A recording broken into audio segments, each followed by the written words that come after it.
আজকে শ্রাবণ মাসের 10 তারিখ, দাঁড়িয়ে আছে কীর্তনখোলার পাড়ে।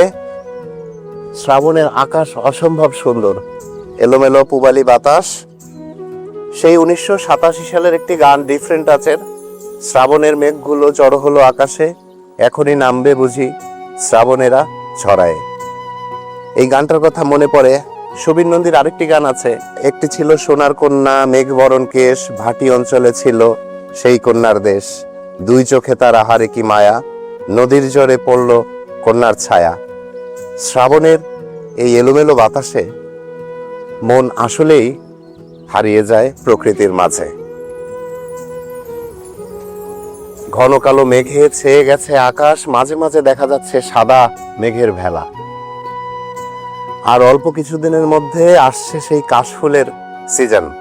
আমার পিছনে যে জায়গাটি দেখতে পাচ্ছেন, এই সবগুলো কিন্তু কাশফুলের গাছ।